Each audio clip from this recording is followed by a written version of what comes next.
Здравствуйте, друзья! Сегодня с вами я, Владимир Мирославович Голод, и я снова отвечаю на вопросы, которые мне задают мои зрители, комментаторы на канале в YouTube. И сегодня вопрос, который будем с вами разбирать, это бруксизм. Хорошее слово, и я уверен, что очень многие из зрителей сразу же не знают, что это такое вообще, что именно называют словом, термином бруксизм. Но вы знаете, понимаете, помните, у меня есть правило, нужно слово, которое непонятное в медицине, объясните людям понятным языком. Я именно этим занимаюсь, переводчик я, перевожу с медицинского на общечеловеческий язык всю терминологию. Бруксизм – это состояние, заболевание, симптом, при котором ребенок скрипит зубами. Обычно это еще и ночью. То есть мама присматривается до ребеночка и видит, что ребеночек во время сна скрипит зубами. Скрип характерный. Что это? Это называется бруксизм. Причины там могут быть несколько, вплоть до того, что это могут быть глисты. Если вы подозреваете, что это глисты, просто сделайте две вещи. Анализ кала на яйца глистов, это делает лаборатория, это никаких проблем нету. И второе, сделайте общий анализ крови с развернутой лейкоформулой. Все. И если есть какие-то нарушения глистные, то и по яйцам часто увидят их, и часто увидят их по изменениям лейкоцитарной формулы нашего организма, нашего иммунитета. Потому что глистная инвазия, глисты, они будут по-любому сказываться на изменениях иммунитета. Иммунитет будет с этим бороться. И учитывайте, что в таких случаях это будет заметно. Это будет заметно по анализу крови. Просто нужно правильно интерпретировать.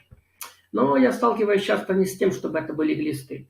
На самом деле этот бруксизм – это непроизвольные насильственные движения, которые называются гиперкинезы. Гиперкинезы, которые проявляются как насильственные вздрагивания, тики, разнообразные стереотипные движения, которые часто происходят. Я демонстрирую вам, да?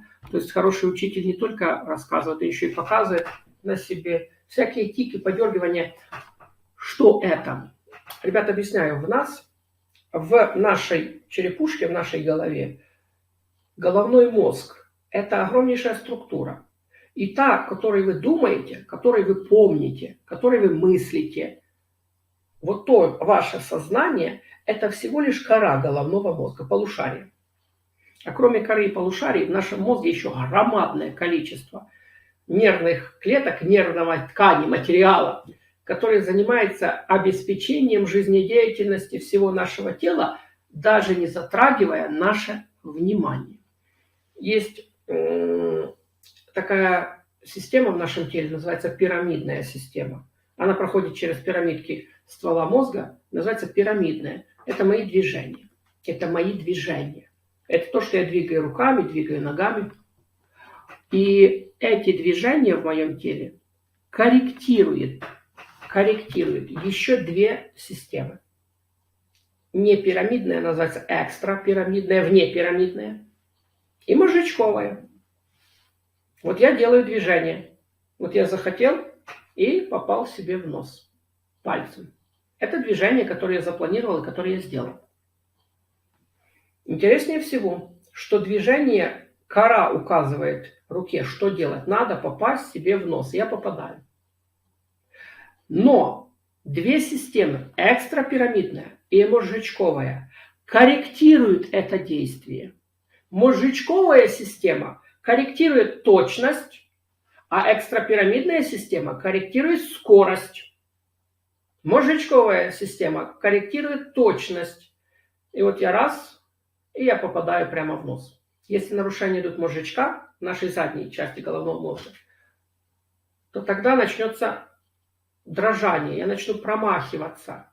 Или я буду искать, где этот нос. Это означает, что кора пробует попасть, но не может, мозжечок не реагирует. Он отвечает за точность. А экстрапирамидная система отвечает за скорость. То есть нужно попасть в нос. Насколько это я сделаю быстро или медленно? Там два отдела, паллидарный и стриарный. Паллидарный обеспечивает, чтобы было быстро, Стриарный обеспечит, чтобы было медленно. Полидарный, если нарушенный, то тогда быстро не будет. Тогда я подношу палец к носу медленно. Это как при болезни Паркинсона. А вот когда стриарный отдел не работает, нарушение в стриарном отделе, то тогда нету торможения, и все движения будут происходить очень быстро. И как бы непроизвольные движения появляться. И вот эти непроизвольные движения, тики разнообразные, их называют гиперкинезы.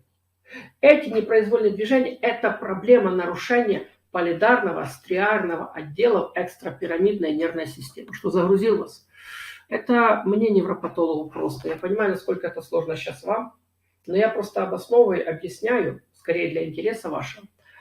Тут, скажем так, сразу задается вопрос: доктор, что с этим делать? Честно, ничего. Вы можете принимать медикаменты, которые будут частично компенсировать. Дело в том, что полидарные и стриарные отделы работают через свои, это не гормоны, это вещество, называемое медиаторы. Есть медиатор тормозной, гамма-аминомасляная кислота. Есть медиатор возбуждающий, это дофамин. И вот эти медиаторы мы можем частично попробовать восполнить медикаментозно. Если ребенок очень сильно дергается, нервный, ему можно назначить разнообразные успокоительные препараты. Глицин на основе гамма-аминомасляной кислоты.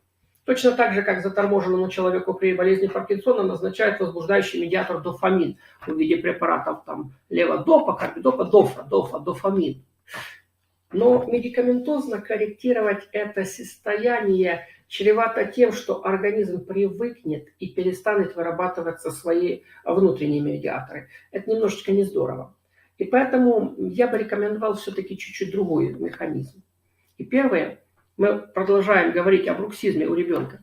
Часто это гиперкинез. Это из-за расторможенности центров головного мозга, которые дают перевозбуждение. Очень большое перевозбуждение. Поэтому первое, что нужно делать, успокоить ребенка. Как? Ребятки, сейчас будет сложно, но правильно. Первое. Сделайте для ребенка правильный режим.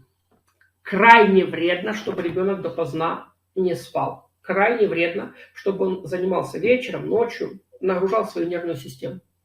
Поэтому режим. Ну как сделать? Ребенок спать не хочет ложиться. До 1:30 сидит в гаджетах, в телефонах. Вот это и есть причина этого бруксизма.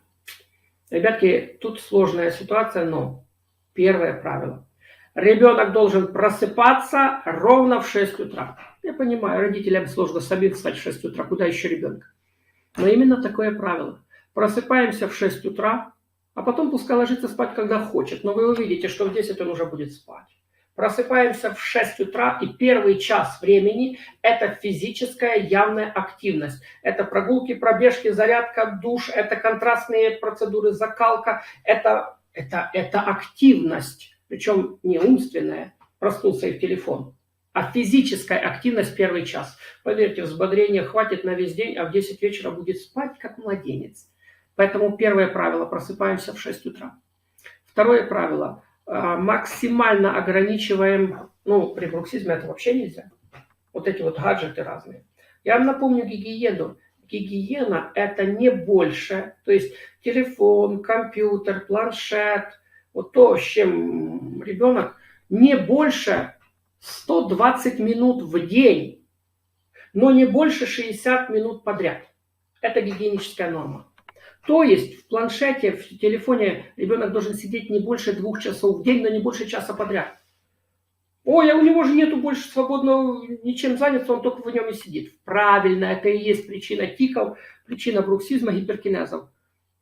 Но знаете, почему ребенок идет в телефон? Потому что больше заняться нечем. Потому что не надо забирать телефон. Надо дать для ребенка какую-то такую активность, занятие, чтобы у него не было времени заниматься телефоном. И не давайте ребенку развитие психоэмоциональное, умственное. Не нагружайте его мозги, нагружайте его тело, нагружайте его ноги. Футболом его займите, спортивной какой-то гимнастикой, с какой-то атлетикой. Дайте для ребенка развитие для опорно-двигательного аппарата. Вот что ему нужно, а не телефон. И тогда будет спать в стадии глубокого сна и непробудно, и будет прекрасно себя чувствовать. Часто бруксизм – это гиперкинеза из-за перевозбужденности нервной системы, из-за того, что нет правильного рационального ведения дня ребенком. Слишком много нагрузки через гаджеты. Срочно убрать гаджеты, лимитировать до 2 часов в день, но не больше часа подряд. Дать активную физическую нагрузку, дать активность физическую и рост для тела. Для ребенка это лучше не придумаешь. Вот он решение бруксизма. Можно медикаментозно успокоительные препараты, но краткими курсами и очень ненадолго, и ни в коем случае не постоянно. Можно использовать турманевую керамику, которая имеет магнитное поле и успокаивает нервную систему, но это для сна. То есть сон на турманевой керамике – это хороший вариант для успокоения нервной системы дополнительно. А все-таки здесь больше с режимом нужно поработать. Ну, вот такая вот сегодня информация вам про бруксизм. Надеюсь, не очень сильно загрузил вас объяснениями сложности процессов, происходящих в нашей голове. Поверьте, я невропатолог, знаю намного глубже, но как-то стараюсь рассказывать людям так, чтобы было, хоть чуть-чуть попроще. Друзья, если у вас будут еще какие-то вопросы, даже нетипичные, не характерные, пишите их в комментариях. Я буду на основании ваших вопросов снимать следующее видео здесь у себя на канале. Сегодня прощаюсь с вами. До новых встреч. До свидания.